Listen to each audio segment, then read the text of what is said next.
Buenas tardes a todos y todas. Vamos a comentar algunos desafíos más como enfocados a destacar algunos problemas importantes a diferentes escalas y de análisis que estamos percibiendo en el programa de restauración que vamos a desarrollar en la RAPE Región Central. Siguiente.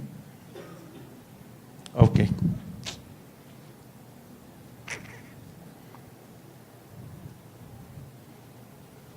Bien, para iniciar una vista preciosa desde los cerros orientales, que nos da ya una idea de la conexión que hay entre la alta montaña, los páramos y las urbes, a lo largo pues de la vertiente de nuestras montañas.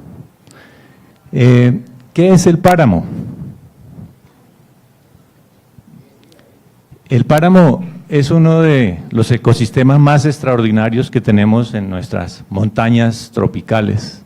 Sin embargo, hay una definición que complementa lo que surgió con el Ministerio de Medio Ambiente en la resolución 769 de 2002, que da un marco biofísico interesante, pero ha evolucionado en nuestros ecosistemas esa visión socioecosistémica, es decir, que los páramos no son solamente ecosistemas, paralelamente son territorios social y culturalmente construidos, pensados, interpretados y habitados desde hace varios siglos. Eso es muy importante y creo que esa es la visión que compartimos en todo el territorio de nuestras montañas paramunas. Hay algo interesante también, es ver los gradientes que se presentan en la montaña, de gradientes horizontales en su distribución a lo largo de las cordilleras, pero también el gradiente en su verticalidad, en las vertientes, que puede ir con sus influencias funcionales a lo largo de toda su vertiente. Estos páramos presentan realmente una variabilidad y diversidad ecosistémica sorprendente, quizás son de los ecosistemas más diversos que tenemos en todas las montañas. Una visión muy rápida desde arriba abajo, con el superpáramo limitando arriba con las masas glaciares, los páramos propiamente dicho, y esa transición abajo con el bosque altoandino llamado páramo bajo o subpáramo. Surgen nuevos desafíos y preguntas entonces para la restauración de estos ecosistemas, que es el tema central al que me voy a referir. Desde ambientes muy conservados terminan finalmente potrerizados, convertidos en espacios donde sus composición, estructura, diversidad y servicios ecosistémicos se pierden o llegan a niveles críticos. La visión macroecológica hoy día está tomando mucha fuerza. Ya se habla de esa ecología continental ya desde hace un buen tiempo, pero es una oportunidad por primera vez en la región que estamos abordando un territorio tan extenso, desde la cordillera central, donde tenemos desde el sur del Tolima hasta Ibagué y un poco más arriba, todo ese eje con un escenario de intervención en estos procesos. Lo mismo sucede a lo largo del eje de la cordillera oriental, donde tenemos desde el territorio extremo sur del Sumapaz hasta llegar arriba a conectarse con los ecosistemas de páramos secos que limitan con el cañón del Chicamocha, Socha, Sócota, todos esos páramos que tienen unas tendencias secas que contrastan, como ocurre con Chingaza, con ecosistemas de páramos pluviales muy húmedos. Todo este territorio históricamente ha sido fuertemente intervenido. Quizás de los páramos más intervenidos están aquí cerca, que corresponde a los páramos del altiplano cundiboyacense. En una sola diapositiva podemos ver aquí una organización en el gradiente de estas coordenadas. Horizontalmente vemos cómo a partir de estos remanentes de parches, de páramos, se va transformando por la ganadería hasta llegar a unas praderas muy simplificadas, donde domina la laquemila urbiculata, entre otras especies, prácticamente de una diversidad de más de 30 especies en un área de por decir algo, 5 por 5 metros, termina en unos praditos de 3 a 5 especies, con una estructura de suelo totalmente degradada por la ganadería.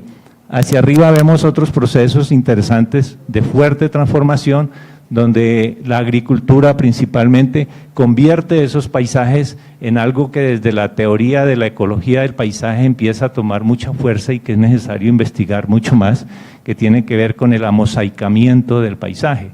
Es decir, cómo estos páramos antrópicos se van convirtiendo en un mosaico, en una colcha de retazos con diferentes edades sucesionales o parches que son interesantes para procesos de restauración, hasta llegar a ambientes fuertemente homogenizados, donde la cultura de la papa pues termina convirtiéndolo en eso, en espacios fuertemente transformados para esto, y muy vulnerables a la invasión de las especies, como el caso de la cuenca alta del río Tunjuelo, donde hay un proceso de invasión muy fuerte en estos sectores. Otro desafío importante es la visión, cómo queremos ver ese territorio. Tenemos que salir de la visión de la parcela, del proyecto puesto allí, donde hay que hacer unas acciones que para algunos parecen muy localizadas en un sitio, y mirar el paisaje, cómo es la estructura del paisaje, el conjunto de elementos de la matriz, de los parches, de los corredores, que conforman ese paisaje y que nos permite delinear procesos que generen conectividades a través de la misma actividad de restauración. Vemos también un aspecto importante que tiene que ver con la vulnerabilidad de estos ecosistemas. Ya las conferencias que nos antecedieron dieron suficiente información, pero aquí es importante destacar ante todo que tenemos un enorme vacío aún sobre el conocimiento de qué organismos son realmente vulnerables, qué poblaciones van a sufrir estos impactos, y algo que desconocemos también, las interacciones entre estos organismos o entre estas poblaciones en un escenario fuertemente transformado y que queremos empezar a recuperar. Hablamos de la restauración para recuperar sus funciones, pero hay enormes vacíos aún, casi que es un mensaje a los centros de investigación y a las universidades para empezar a buscar respuestas a problemas que aún no tenemos muy claros. Pero en ese contexto tenemos también que restaurar la funcionalidad nos lleva a mirar el gradiente vertical. En ese gradiente de vertiente tenemos una diversidad enorme de problemas que tienen que ver con la funcionalidad y que pues necesitamos explorar aún más. Otro desafío es ¿qué método vamos a utilizar?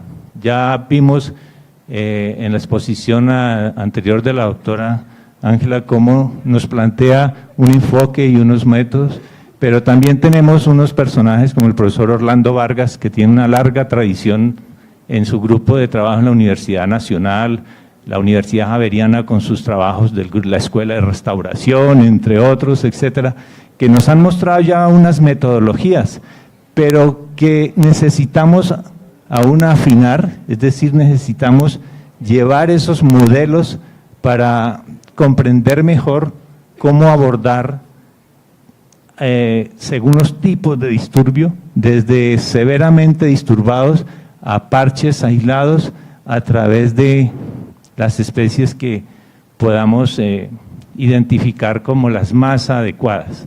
Eso nos lleva a tener un escenario de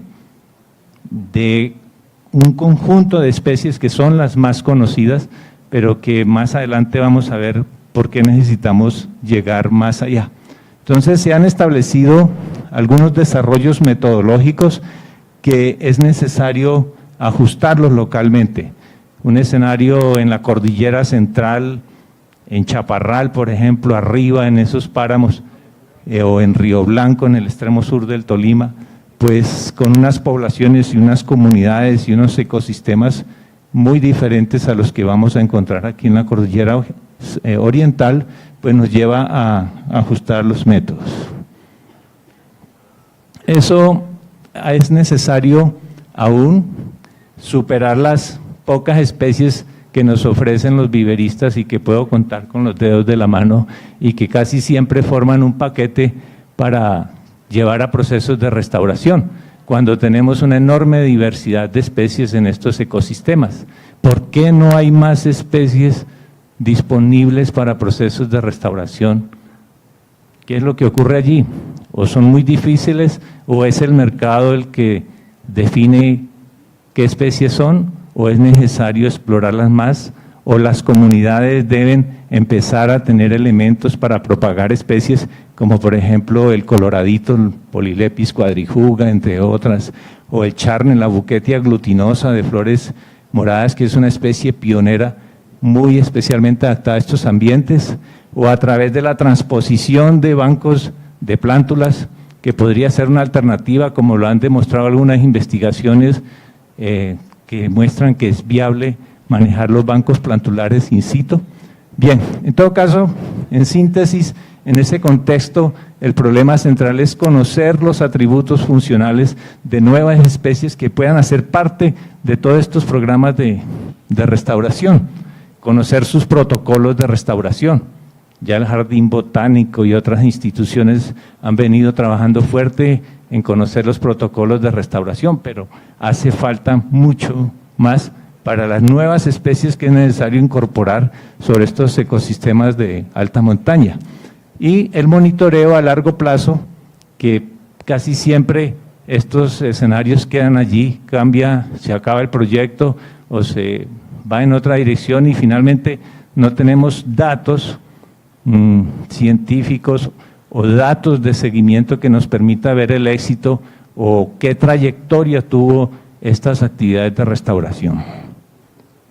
Eso es, en resumen, como los grandes problemas que quedan abiertos para discusión y una invitación a entrar allí a tratar de explorar ese enorme campo. Muchas gracias.